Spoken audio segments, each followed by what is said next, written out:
अस्सलाम वालेकुम नाज़रीन, आप देख रहे हैं प्रोग्राम दुनिया के साथ। मैं हूं आपके साथ आपकी मेज़बान आसमा इकबाल। आज हम सबसे पहले बात करने वाले हैं कोरोना वायरस के नए वेरिएंट ओमिक्रॉन की, जिसने दुनिया भर में फिर से हलचल मचा रखी है और इस नए वायरस की वजह से दुनिया का नक्शा एक बार फिर तब्दील होता दिखाई दे रहा है। जनूबी अफ्रीका ने सबसे पहले इस नए वायरस से मुतालिक आलमी इदारे सेहत को रिपोर्ट किया, लेकिन इसका खमियाजा उसे आलमी सतह पर लगाई जाने वाली सफरी पाबंदियों की सूरत में भुगतना पड़ा। हालांकि हकीकत यह है कि कोरोना का नया वेरिएंट ओमिक्रॉन जनूबी अफ्रीका में सामने आने से पहले ही नीदरलैंड्स में मौजूद था। नीदरलैंड्स में ओमिक्रॉन की शनाख्त 19 और 23 नवंबर के दरमियान लिए गए 2 टेस्ट नमूनों में हुई। ओमिक्रॉन अगरचे अब तक 21 मुल्कों में पहुंच चुका है। इसी वायरस के फैलाव को रोकने के लिए यूरोप, अमेरिका, बरतानिया समेत दीगर मुल्कों ने जनूबी अफ्रीका और दीगर अफ्रीकी रियासतों पर सफरी पाबंदियां आयद कर दी हैं। जनूबी अफ्रीका के सदर ने इन पाबंदियों की मुखालिफत करते हुए इन्हें उठाने का मुतालबा किया है। आलमी इदारा सेहत के सेक्रेटरी जनरल ने भी पाबंदियों की मुखालिफत की है और कहा कि ओमिक्रॉन के बायस खास ममालिक पर सफरी पाबंदियां गैर मुनसिफाना हैं। वायरस सरहदें नहीं देखता, सफरी पाबंदियां गैर मौसर साबित होंगी। उन्होंने सफरी पाबंदियों के बजाय मुसाफिरों की कोरोना टेस्टिंग को यकीनी बनाने पर जोर दिया। नाज़रीन, ओमिक्रॉन के असरात स्टॉक मार्केट पर भी देखे जा रहे हैं, जिसने ताकतवर मुल्कों को हिला कर रख दिया है। तेल की कीमतें भी गिरती महसूस हो रही हैं। बरतानिया की दवा बनाने वाली कंपनी का कहना है, बल्कि दावा है, कि अमेरिकी दवासाज कंपनी उसकी एंटीबॉडी दवा ओमिक्रॉन वेरिएंट के खिलाफ काम करती है।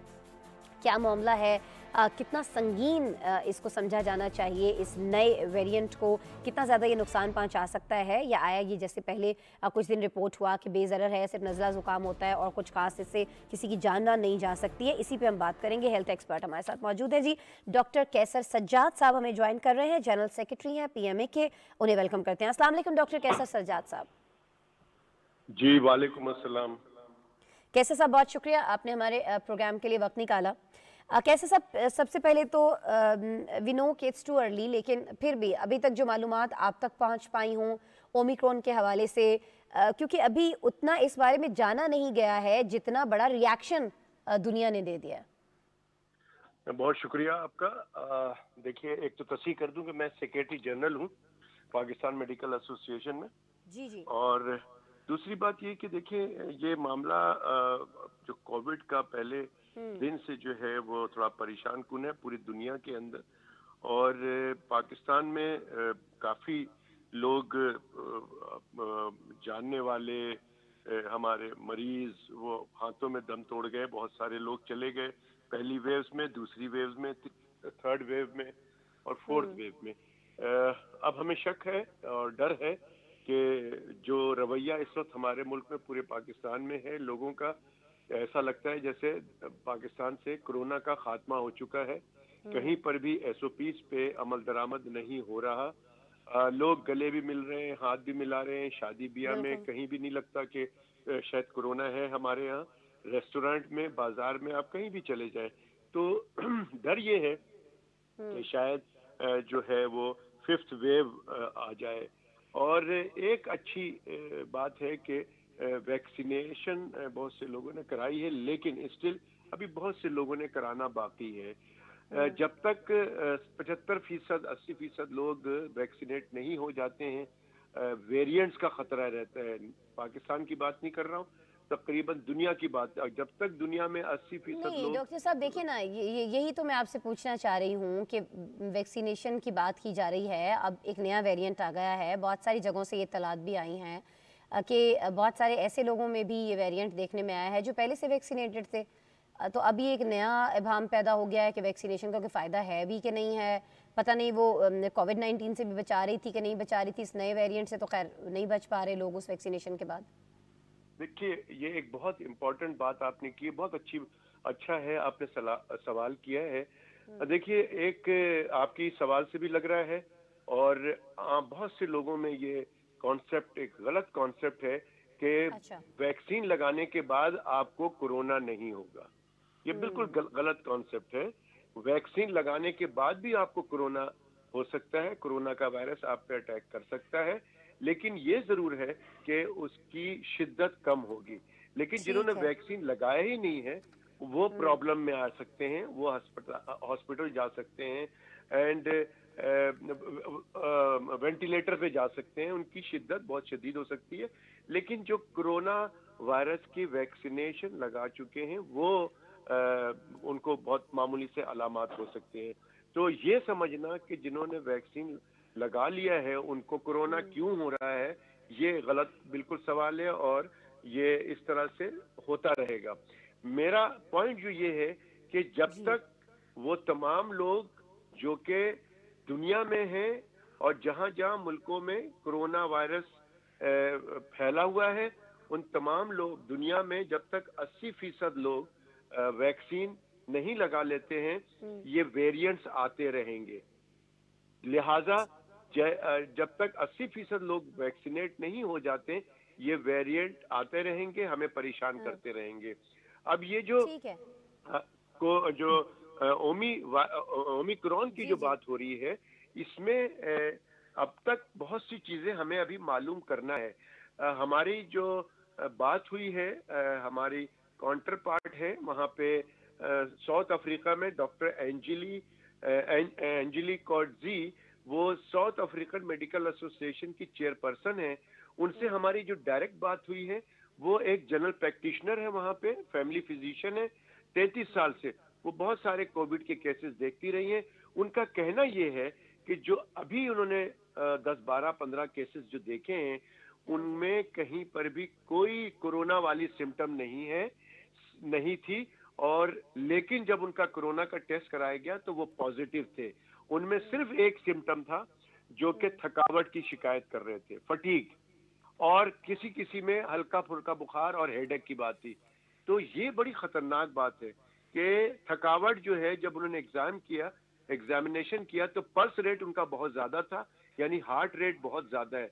तो दुनिया इसलिए परेशान है कि आप नॉर्मल हैं और आपका हार्ट रेट बहुत ज्यादा हो गया है। तो ये हार्ट रेट जब ज्यादा पंप करेगा, दिल ज्यादा धड़केगा, तो एक जी। वक्त आएगा, चाहे वो 24 घंटे में आए चाहे 48 घंटे में, कि वो रुक जाएगा, हार्ट बीट करना बंद हो जाएगा, आपका इंतकाल हो जाएगा। तो इस वजह से दुनिया परेशान है कि ये क्या हो रहा है। और साथ साथ ये भी कहा जा रहा है कि ये बहुत तेजी से फैलता है, डेल्टा जो वेरिएंट आया था उससे ज्यादा तेजी से फैलता है। लेकिन मैं शायद इससे एग्री नहीं करता, क्योंकि अब तक अगर बहुत तेजी से फैलना होता तो ये बहुत सारे प्रॉब्लम्स कर चुका होता है। मुझे उम्मीद है कि इंशाल्लाह ताला ये वेरिएंट इतना ज्यादा प्रॉब्लम नहीं करेगा। लेकिन हैविंग सेड दैट, आपको चाहिए कि आपको तमाम जो वेरिएंट है कोरोना वायरस के खिलाफ दो चीजें करनी है तमाम लोगों को। वो जी। ये है, एक तो ये है कि एसओपीज पे अमल दरामद करें सख्ती ठीक है। से, और हुकूमत भी सख्ती से अमल दरामद कराए, और वैक्सीनेट कराए तमाम लोग जल्द से जल्द। आपके घर में जितने भी लोग हैं, चाहे वो मासी है, चाहे वो चौकीदार है, चाहे वो ड्राइवर आपका हो, ठीक है। आपके घर के तमाम जितने लोगों को अफराद। ये वैक्सीन लगवाना बहुत ज़्यादा ज़रूरी है। लेकिन जी दूसरी जानिब हम देख रहे हैं जिस तरह से आप कह रहे हैं ना कि जो भी एक रूल्स कुछ बनाए गए हैं, एसओपीज़ बनाए गए हैं, उनको फॉलो किया जाना चाहिए। एसओपीज़ ये भी बनाए गए थे कि अगर किसी एक मुल्क में है तो चलें जी सफरी पाबंदियां लगा दें, ज़्यादा लोग ट्रैवल ना कर रहे हों, एक जगह से दूसरी जगह ना जा रहे हों। लेकिन अब WHO के जो सेक्रेटरी जनरल हैं वो ये खुद कहते हुए दिखाई दे रहे हैं कि जी इसकी तो कोई सरहद नहीं होती, ये तो कहीं पर भी पहुंच सकता है, सफरी पाबंदियां लगाना ठीक नहीं है। आप भी ऐसा समझते हैं डॉक्टर साहब? देखिए, मैं समझता हूं कि आप अपनी प्रिवेंशन करें। ये फ्लाइट को बंद कर देना और कारोबार बंद कर देना अब मेरा ख्याल में वो चीज नहीं रही है। कोविड ने हमें बहुत कुछ सिखा दिया है, डॉक्टरों को, आम आदमी को, सबको सिखा दिया है। मैं समझता हूं कि ये पहली पहली बातें थी। लेकिन हाँ, अगर किसी जगह पे बहुत ज्यादा केसेस आ रहे हैं तो उसको फैलाने को रोकने के लिए एक ही तरीका है कि उस चीज को बंद किया जाए, लोगों को घरों में रखा जाए। लेकिन मैं समझता हूं कि अभी तक कोई ऐसी चीज सामने नहीं आई है और केसेस इतनी तेजी से नहीं फैल रहे हैं, तो ये सब चीजें बंद करना। और मेरी जब डॉक्टर एंजली से बात हुई थी तो उन्होंने ये न्यूज ब्रेक किया था और अपनी अथॉरिटी को बताया था कि मैं इस तरह की केसेस देख रही हूं। तो टेलीग्राफ में उनका इंटरव्यू छपा, तो उनकी शिकायत ये थी कि हमने ही दुनिया को बताया कि इस तरह के केसेस हम देख रहे हैं और दुनिया ने हमारे ऊपर ही पाबंदी लगा दी।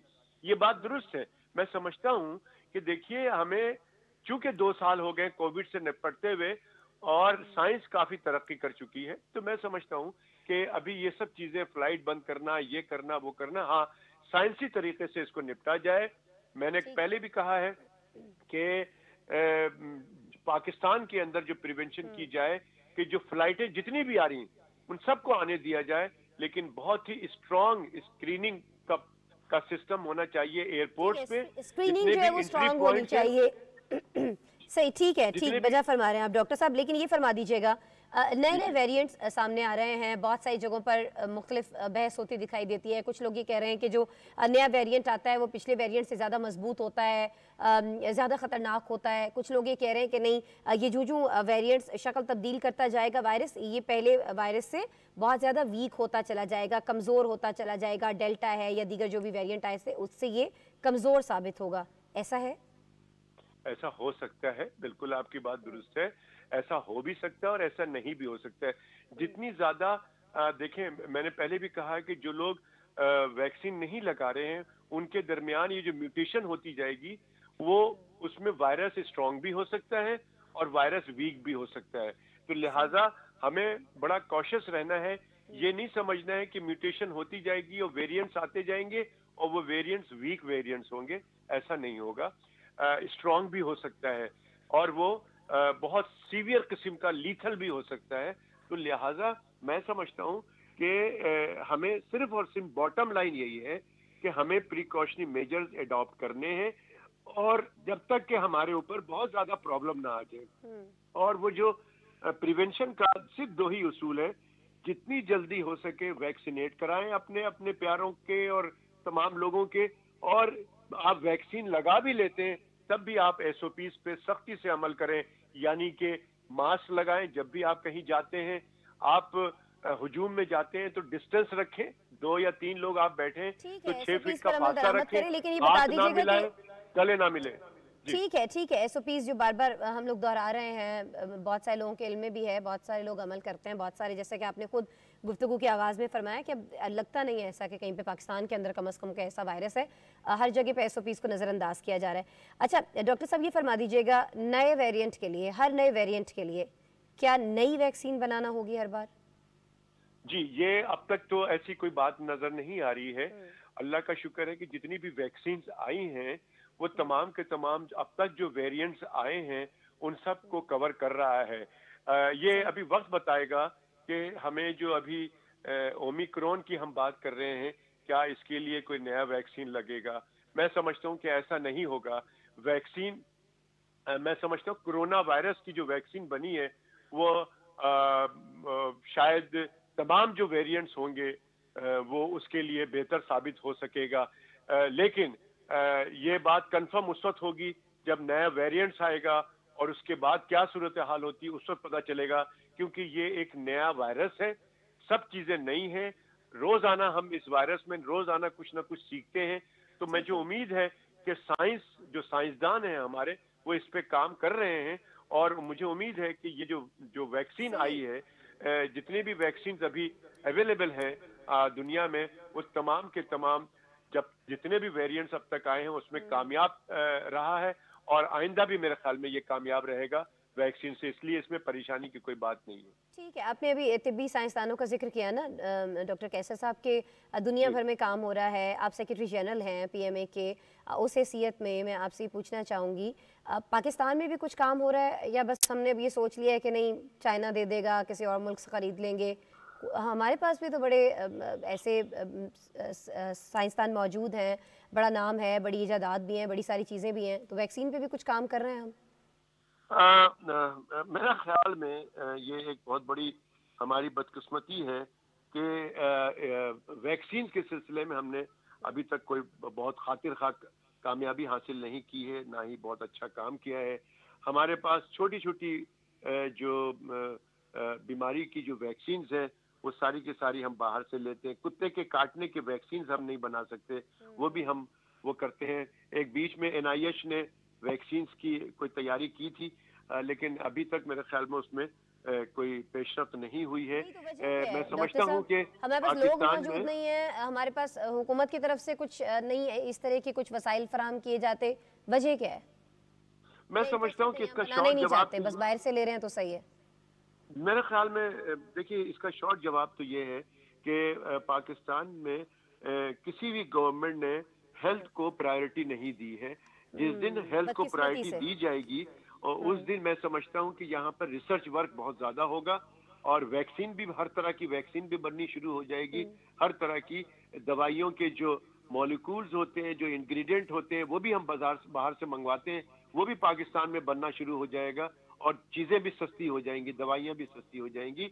लिहाजा मैं समझता हूँ कि जिस दिन हम प्रायोरिटी देंगे और हमारी विल होगी कि लोगों की सेहत का ख्याल किया जाए, तो मैं समझता हूँ कि ये हर चीज वैक्सीन के साथ साथ और बहुत सारी चीजें जो कि पाकिस्तान को बनाना बिल्कुल जी, चाहिए बड़ा अहम वो बननी पॉइंट शुरू के हो जाएगी। तरजीह ही नहीं दी जा रही है इस शोबे को उस तरह से जिस तरह से दी जानी चाहिए। यही वजह की रिसर्च नहीं हो पा रही है, कुछ बन नहीं पा रहा है, बाहर से सब खरीदना पड़ रहा है और इसी बाहर से खरीदने की वजह से बहुत सारी अद्वियात, खासतौर पर जो जान बचाने वाली अद्वियात हैं वो बहुत ज़्यादा महंगी हैं। बहरहाल डॉक्टर कैसर सज्जाद साहब, आप सेक्रेटरी जनरल हैं PMA के, हमारे प्रोग्राम के लिए वक्त निकाल रहे थे, हमसे गुफ्तगू कर रहे थे। सर बहुत शुक्रिया आपके वक्त के लिए। ओमिक्रॉन के हवाले से हम बात कर रहे थे जी हमारे गेस्ट से, और बताना उनका यही है कि ओमिक्रॉन जो है उससे बचाव का वही तरीक़ाकार है जो इससे पहले आने वाले तमाम वेरिएंट्स के लिए था। SOPs पर सख्ती से अमल दरामद किया जाए। सरहदें बंद की जा रही हैं, फ़्लाइट्स बंद की जा रही हैं, बहुत सारी जगहों पर ये भी सोचा जा रहा है कि बिज़नेस जो है, कारोबार जो है, रोज़मर्रा ज़िंदगी के जो मामूलात हैं उनको भी महदूद किया जाए। लेकिन कहा यह जा रहा है माहिरीन की जानिब से कि हल ये नहीं है,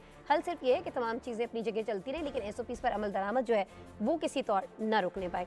अच्छा जी, एक और जगह जहां एक बहुत अहम फंड रुका हुआ है, अब उस जानिब हम रुख कर लेते हैं और अफगानिस्तान के अवाम के लिए एक अच्छी खबर आ सकती है, क्योंकि आलमी बैंक के बोर्ड ने मुंजमद ट्रस्ट फंड में से अफगानिस्तान के लिए 20 करोड़ 80 लाख डॉलर की इमदादी रकम जारी करने की हिमायत कर दी है। नाज़रीन, अफगानिस्तान में इंसानी बहरान से निपटने के लिए आलमी बैंक ने अक़वाम मुत्तहिदा के आलमी फूड प्रोग्राम और चिल्ड्रन फंड यूनिसेफ को मुंजमद फंड से रकम जारी की जाएगी।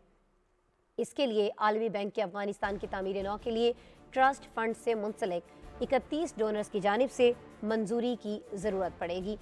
आलमी बैंक के तर्जुमान ने तस्दीक की है कि ट्रस्ट फंड में से किसी भी इमदादी इदारे को रकम मुंतकिल करने के लिए तमाम डोनर्स की जानिब से मंजूरी की ज़रूरत होती है, जबकि अमरीका इस फंड का सबसे बड़ा डोनर है।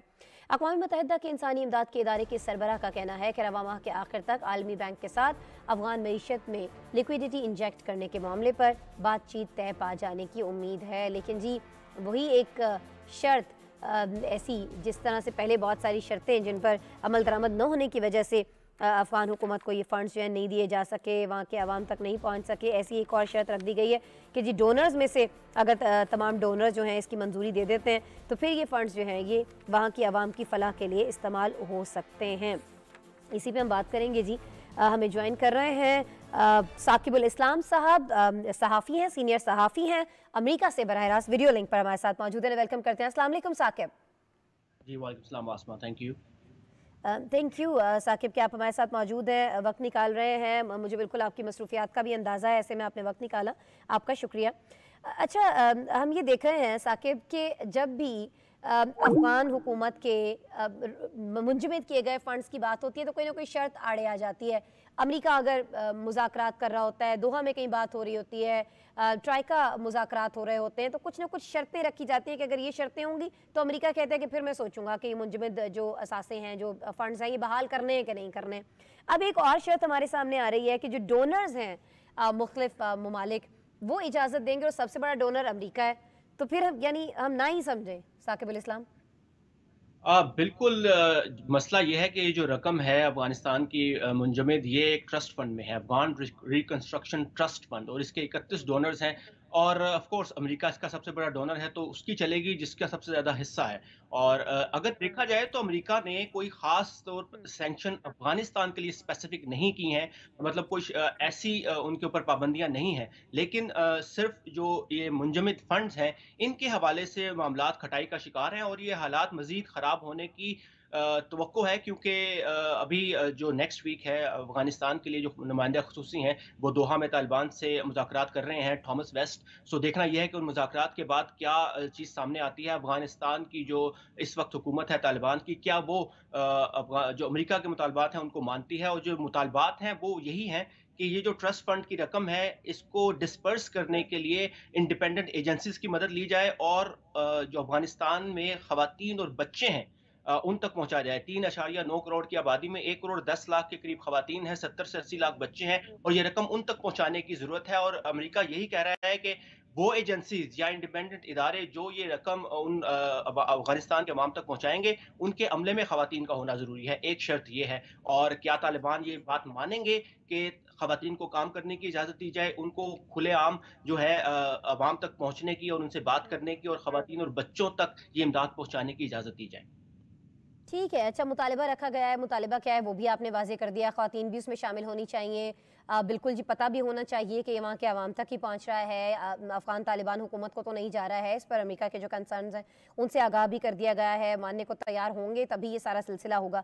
लेकिन आपको नहीं लगता साकिब अल इस्लाम के अमेरिका जहाँ इंसानी हुकूक की बहुत ज़्यादा बात की जाती है, बहुत ज़्यादा धज्जियाँ भी उड़ाई जाती हैं, उसमें भी बहुत सारे प्रोग्राम्स में हम बात कर चुके हैं, आप मेरे से ज़्यादा इस चीज़ से आगाह हैं, लेकिन जहाँ बात बहुत ज़्यादा की जाती है, प्रचार बहुत ज़्यादा किया जाता है, वहाँ क्या ये दिखाई नहीं दे रहा है कि माशी बदहाली है इस वक्त अफ़गानिस्तान के अंदर, सर्दी है शदीद, बच्चे मर रहे हैं, जो न्यू बॉर्न है वो बहुत ज़्यादा मर रहे हैं, दूध पिलाने वाली माएँ मर रही हैं, हामिला ख़वातीन जो है उनके इसकाते हमल हो रहे हैं, और बहुत सारे प्रॉब्लम्स हैं ना, खुराक नहीं मिल रही है, खाने पीने को कुछ नहीं है। तो ये सब देखते हुए कुछ नरमी की जाएगी, कहीं कुछ शराइत आपको लगता है कि नहीं कह दिया जाएगा ठीक है जी इतने इतने फंड्स हम दे देते हैं इसमें से कुछ? ज़रूर ये बात ज़रूर होगी और जैसा आलमी इदारे ये कह रहे हैं कि अफ़गानिस्तान में जो इंसानी अलमिया है वो इस वक़्त सबसे बड़ा अलमिया बनकर उभर सकता है, ख़ास तौर पर सर्दी का मौसम आ रहा है, इसमें भूख, अफ़लास और गुर्बत के साथ-साथ ये जो एक बीमारियों का अफ़्रियत है, ये भी जन्म ले रही है। और वर्ल्ड फूड प्रोग्राम का कहना है कि तकरीबन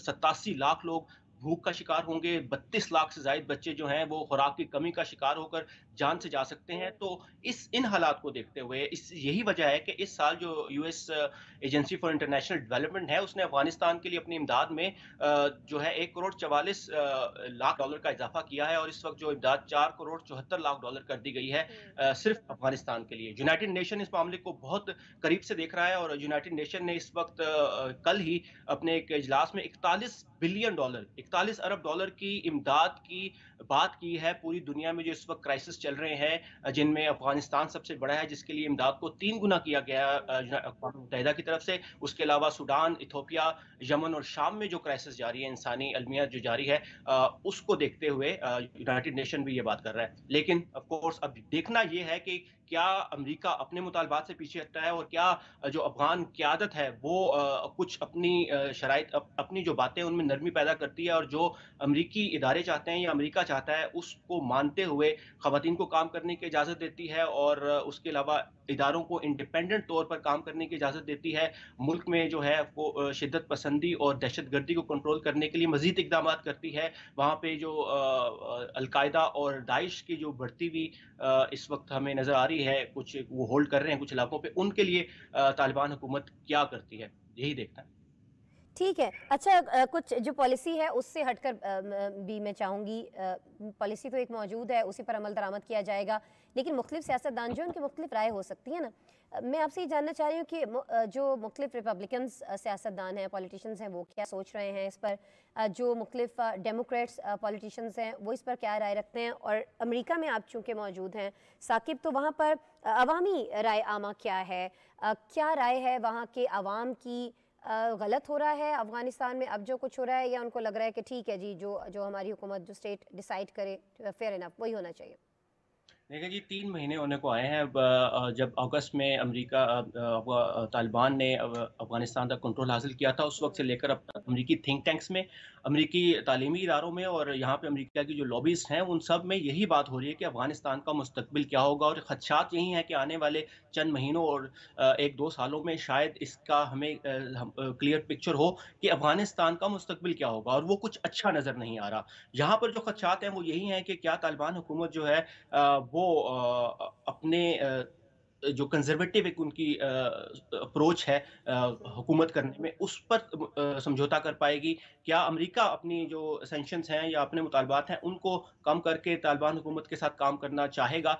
तो यही बहस चल रही है और यहाँ जो अफ़गानिस्तान से रेफ्यूजीज़ आए हैं हज़ारों की तादाद में तकरीबन 1 लाख के करीब रेफ्यूजीज़ आ चुके हैं और उनसे जब मेरी बात हुई तो उनका यही कहना था कि उनके लिए जो हालात अफ़गानिस्तान में थे वो बहुत ख़राब थे। उनका कहना ऑन ग्राउंड सिचुएशन ये है कि ख़राब है और इसी को देखते हुए वो ये कहते हैं कि अमेरिका को ये जो इस वक़्त मुंजमद रकम है ये फ्री कर देनी चाहिए। मैं आपको बताता चलूँ कि अफ़गान सेंट्रल बैंक के तकरीबन $10 बिलियन मुख्तलिफ जगहों पर मुंजमद है, जिसमें $7 बिलियन जो है न्यूयॉर्क के फेडरल रिजर्व में मौजूद हैं। उसके लिए एक और मसला जो जिसने जन्म लिया है, उस पे कल बात होगी अमेरिकी व्हाइट हाउस में। सदर बाइडेन की इंतजामिया ये डिसाइड करेगी कि आया ये जो $7 बिलियन की रकम है, ये उन विक्टिम्स को दी जाए जो 9/11 में हलाक हुए थे। 150 मेंबर का एक ग्रुप है 9/11 विक्टिम्स का, जिन्होंने तालिबान हुकूमत और अलकायदा पर मुकदमा किया था आज से 20 साल पहले, कि उनको इसका हर्जाना अदा किया जाए। और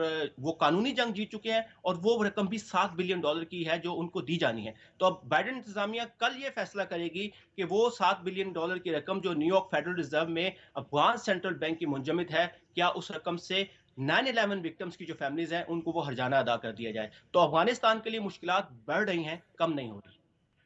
मुश्किलात बढ़ रही हैं, कम नहीं हो रही हैं, लेकिन बहरहाल ये एक खुशाइन बात है कि कहीं ना कहीं इस पर बात हो रही है, कुछ ना कुछ एफर्ट्स इस हवाले से हो रही हैं। और उन्हीं एफर्ट्स के हवाले से हम आपसे बात कर रहे थे।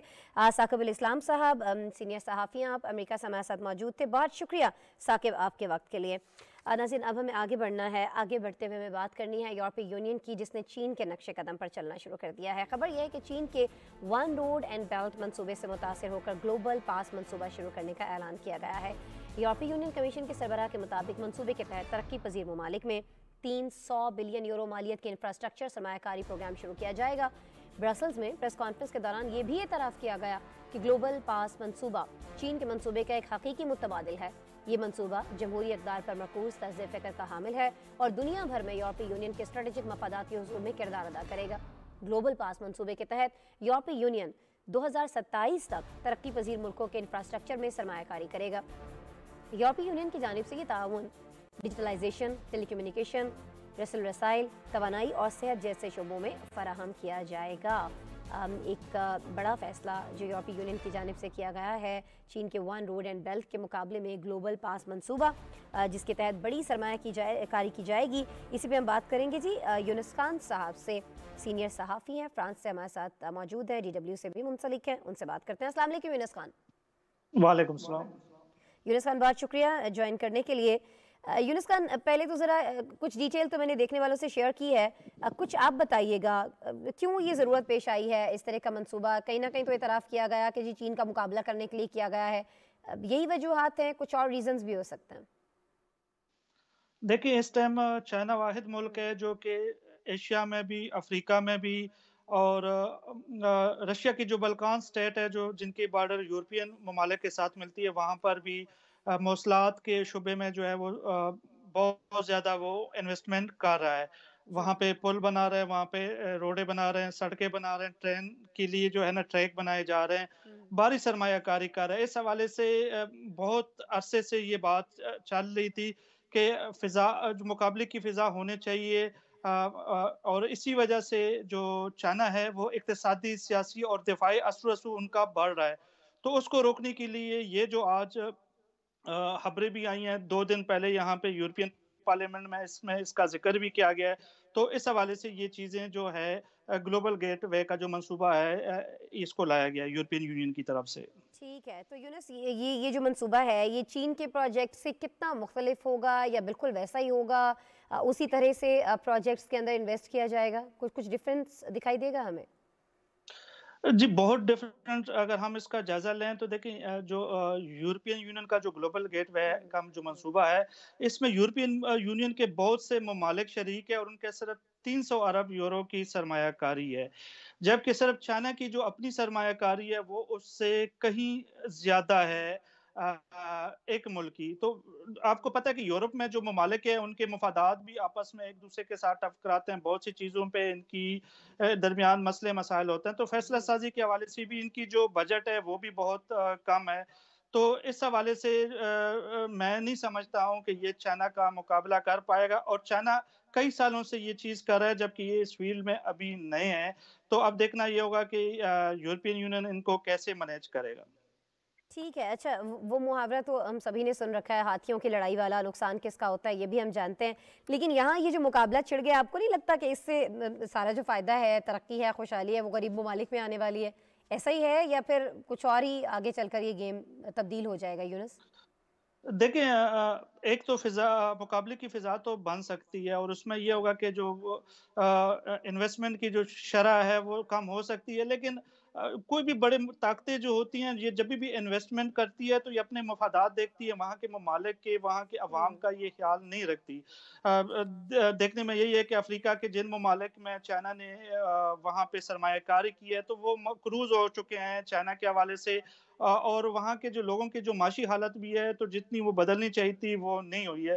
तो ये ज़्यादातर बड़ी ताकतों की जो है अपने मफ़ादात के तहफ़्फ़ुज़ के लिए ये हो रहा है, और ताकि सियासी, दिफ़ाई और इक़्तिसादी तौर पर ज़्यादा से ज़्यादा दुनिया में अपना असर ओ नफ़ूज़ कायम किया जा सके। अच्छा ठीक है, इससे पहले हमने देखा था कि अमेरिका जो है वो भी तजवीज़ दे चुका है G7 ममालिक को चाइना के इस मंसूबे को देखते हुए कि जी हमें भी कुछ ना कुछ करना चाहिए। अब यूरोपीय यूनियन की जानिब से भी ये नया मंसूबा जो है ये सामने आ रहा है। चाइना से खौफज़दा होकर ये तमाम चीज़ें की जा रही हैं, लेकिन ऐसा क्या खौफ है? अगर कोई एक मुल्क तरक्की कर रहा है, दीगर ममालिक को साथ में मिला रहा है, कोई ऐसे मंसूबे लेकर आ रहा है, तो ये नहीं होना चाहिए कि उसी के अंदर अपना हिस्सा डाल लिया जाए?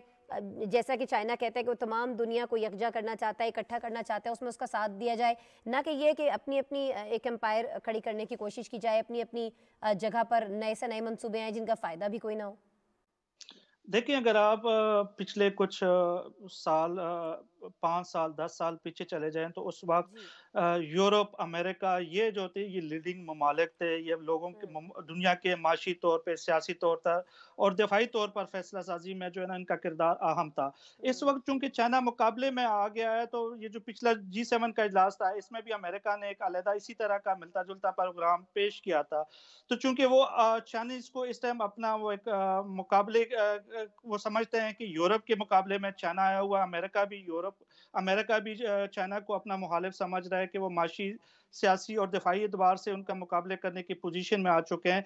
तो यही वजह है कि अब ये उनको मुख़्तलिफ़ जगहों पे वो उनका मुकाबला कर रहे हैं, और यूरोपियन ममालिक इस हवाले से जो इंसानी हुकूक की बात होती है, जमहूरियत की बात होती है, ये चीज़ें इस्तेमाल करके ताकि चाइना को कहीं न कहीं पे रोका जा सके।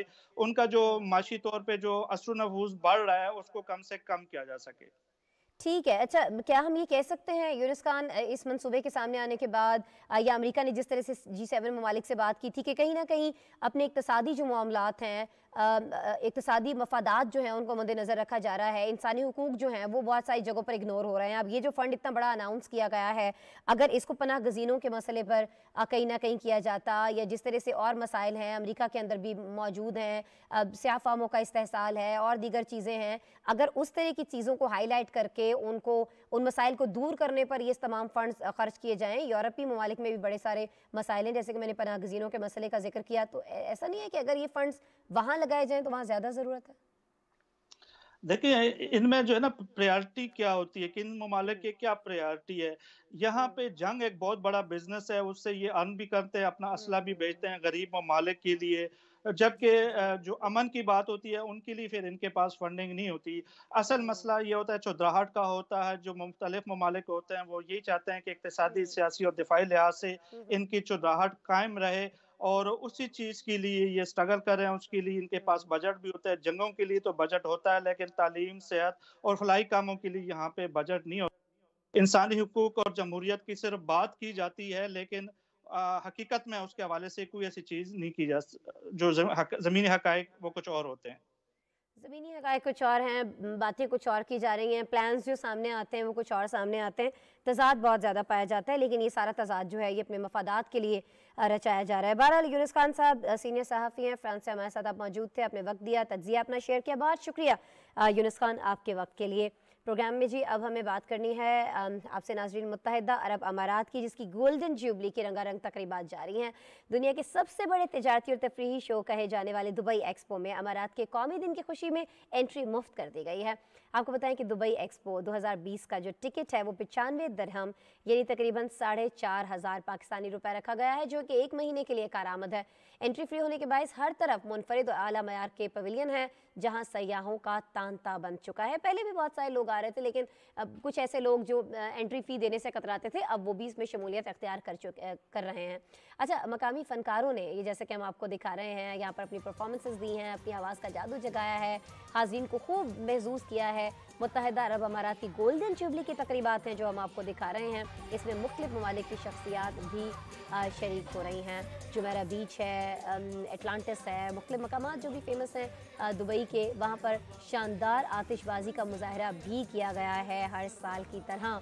और जो यहाँ पर लोग मौजूद थे उन पर तो खुद एक समा तारी हो जाता है। बहुत सारे लोग जैसे मेरे सुन रहे हैं में से जिनका दुबई में जाना रहा है, वीकेंड्स पे भी हम देखते हैं कि दुबई के अंदर इस तरह की चीज़ होती है। टीवी पर ये देखने में शायद उतने मज़े की नहीं लगती है जितने ये लाइव देखने में अच्छी लगती है। तो हम आपसे ये रिक्वेस्ट करेंगे कि अगर आप वहाँ पर जा सकें, पहुँच सकें तो लाजमी जाएं। अब तो एंट्री भी फ्री है, चलें आपके वो भी पैसे बच जाएंगे। और ये एंट्री को एक दिन के लिए नहीं है, पूरे महीने के लिए। आपका जब भी दिल चाहे, आपने आज विज़िट किया, किसी एक मुल्क का पवेलियन देखा, 2 का पवेलियन देखा, आपको लगा कि नहीं आपके पास वक्त खत्म है, आपको वापस जाना है, तो पूरा 1 महीना आप इस एक्सपो के अंदर आ जा सकते हैं।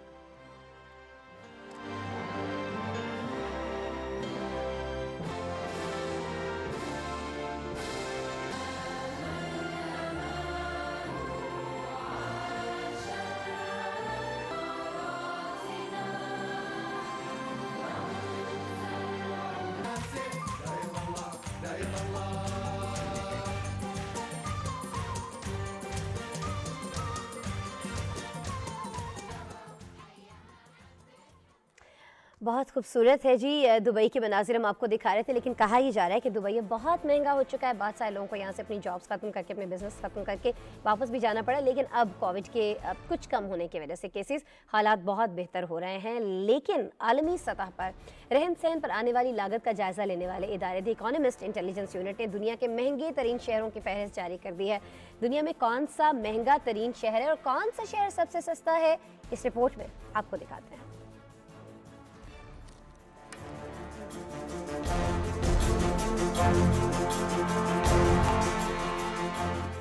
बरतानवी मालवी जरीदे द इकोनॉमिस्ट की जानिब से दुनिया के महंगे तरीन शहरों की फहरिस्त जारी की गई है, जिसमें इसराइली शहर तिल अबीब को रहने के लिहाज से दुनिया का सबसे महंगा शहर करार दिया गया है, जबकि इस फहरिस्त में पेरिस और सिंगापुर मुश्तरका तौर पर दूसरे नंबर पर मौजूद हैं। रिपोर्ट्स के मुताबिक इसराइली शहर गुज़िश्ता साल के सर्वे में 5वें नंबर पर मौजूद था। इकोनॉमिस्ट इंटेलिजेंस यूनिट की रिपोर्ट में ज्यूरिख तीसरे और हांगकांग चौथा महंगा तरीन मकाम है। न्यूयॉर्क 5वें, जनेवा 6ठे, कोपनहेगन 7वें, लॉस एंजलिस 8वें और ओसाका 9वें नंबर पर मौजूद है। रिपोर्ट्स के मुताबिक इस फहरिस्त को मुरतब करते वक्त 173 शहरों में मसनूआत व खिदमात पर आने वाले खराजात का जायजा लिया गया और इन कीमतों का मवाजना अमरीकी डॉलर में किया गया है। दुनिया के सस्ते तरीन शहरों की बात करें तो इस साल भी मुसलसल दूसरे साल ये एजाज शाम के दारुल हुकूमत दमिश्क के नाम रहा। इसके बाद दुनिया का दूसरा सस्ता तरीन शहर लीबिया का शहर त्रिपोली रहा, जिसके बाद उज़्बेकिस्तान का दारुल हुकूमत ताशकंद तीसरे नंबर पर रहा। ट्यूनिस का दारुल हुकूमत ट्यूनिस और काज़ाकिस्तान का शहर अलमाते बेतरतीब चौथे और 5वें नंबर पर रहे। इस साल भी दुनिया के सस्ते तरीन शहरों में कराची का नाम शामिल है, जो 6ठे नंबर पर मौजूद है। बिल्कुल जी, कराची 6ठे नंबर पर मौजूद है अगर सस्ते शहरों की बात की जाती है। बहरहाल अब बात कर लेते हैं बरआज़म ऑस्ट्रेलिया के मुल्क न्यूजीलैंड की, जहाँ हुकूमत की जानिब से बैनुल-अक़वामी बिरादरी पर जोर दिया गया है कि वो मोहलिक खुद मुख्तार हथियार, जिन्हें किलर रोबोट्स भी कहा जाता है, उन पर पाबंदी आयद करे। हुकूमत का मौक़िफ़ यह है कि इन हथियारों के गलत इस्तेमाल से बहुत बड़े पैमाने पर जंगें छिड़ सकती हैं और कहीं ना कहीं आगे जाकर ये मामला जो है ख़ुद इंसानों के हाथ से बाहर हो सकता है, क्योंकि ये ऑटोमेटिक हथियार हैं, बहुत बड़ा नुकसान कर सकते हैं। क्या डिटेल है, रिपोर्ट है हमारे पास, एक आपसे शेयर करेंगे।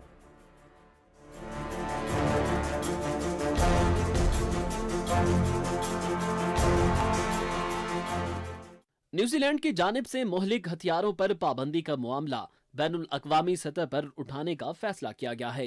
किलर रोबोट्स, जिन्हें बाज़ाब्ता तौर पर खुद मुख्तार हथियारों के निज़ाम ऑटोनोमियस वेपन सिस्टम के नाम से भी जाना जाता है, उनमें से एक बार फाल होने के बाद बिना किसी इंसानी मुदाखलत के लोगों को खुद से चुनने और मारने की सलाहियत होती है।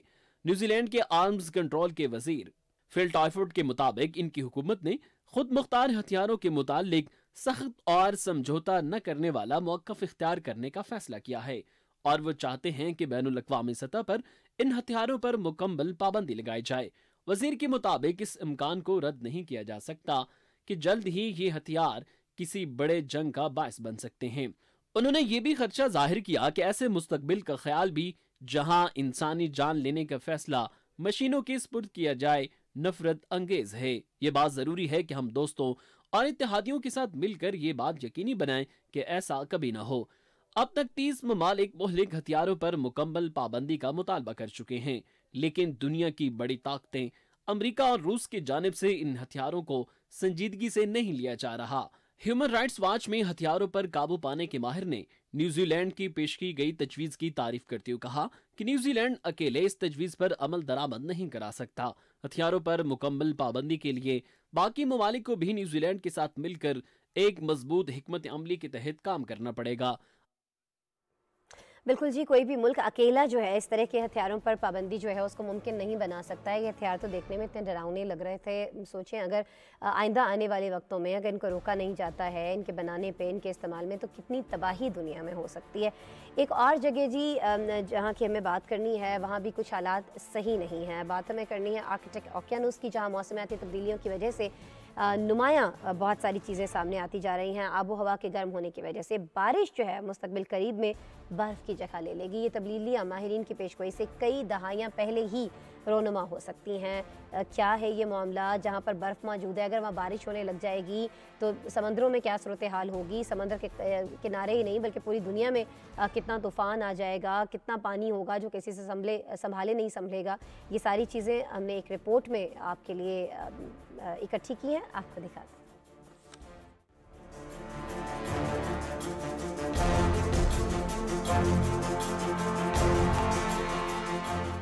तेजी से बदलती आबो हवा और मौसमियाती बहरान की वजह से शुमाली आइस कैप में दर्जा हिरारत बढ़ता जा रहा है।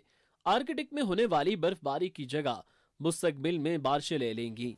साइंसदानों की जानिब से की गई तहकीक के मुताबिक अगर दुनिया के दर्जा हिरारत में 3 डिग्री सेंटीग्रेड इजाफा होता है तो इस सदी के आखिर तक खित्ते की जमीन और तकरीबन तमाम समुद्रों में बर्फ से ज्यादा बारिश होगी। COP26 कॉन्फ्रेंस में आलमी रहनुमाओं की जानिब से किए गए वादों के मुताबिक अगर माहौलियाती आलूदगी को कम करने के लिए इकदाम उठाए जाएं तो दर्जा हरारत को 2.4 तक लाया जा सकता है। माहिरीन ने जोर दिया है कि आलमी सतह पर दर्जा हरारत को 1.5 या 2 तक भी रोकने की जरूरत है। अगरचे इस हद तक भी रोक लिया जाए तब भी ग्रीनलैंड और नॉर्वे के समुद्रों पर बारिश का गलबा होता दिखाई दे रहा है। अगस्त में पहली बार ग्रीनलैंड की बर्फानी चोटी पर हुई बारिश ने दुनिया को हैरत में डाल दिया था। नई तहकीक में आबो हवा के ताज़ा तरीन मॉडल्स का इस्तेमाल किया गया, जिससे पता चला कि बर्फ की बारिश में मुंतकिली कई दहाइयां पहले रूनमा होना शुरू हो जाएगी। माहिरीन के मुताबिक खिज़ा के मौसम में बारिश का गलबा 2090 तक बनता दिखाई दे रहा था, लेकिन अब ये तब्दीली 2060 और 2070 के दरमियान आती दिखाई दे रही है। इससे न सिर्फ दुनिया में मजीद गर्मी बढ़ेगी, खित्ते के जानवर भी भूख का शिकार हो जाएंगे। साइंसदानों के मुताबिक इस तब्दीली के असरात यूरोप, एशिया और नॉर्थ अमेरिका में भी सैलाब और बढ़ती गर्मी की सूरत में नजर आएंगे। बिल्कुल जी, जो चीज़ 2090 में होना थी अब कहा जा रहा है कि वो 2070 में हो सकती है, 2060 में हो सकती है। हमारे बच्चों के लिए, हमारे मुस्तकबिल के बहुत बड़ा ख़तरा है और इस खतरे से निपटा कैसे जा सकता है? अपने माहौल का ख्याल रखकर, अपने इर्द गिर्द बहुत सारे दरख्त उगाकर और बहुत सारे इकदाम जो आप बहुत बेहतर तरीके से जानते हैं, अगर हम वो करें तो हम इस सूरत हाल को होने से रोक सकते हैं। बहरहाल इसी नोट के साथ आज के प्रोग्राम को ख़त्म करते हैं। कल दोबारा आपसे मुलाकात होगी। अपने बात सा ख्याल रखिएगा। अल्लाह ने के बाद।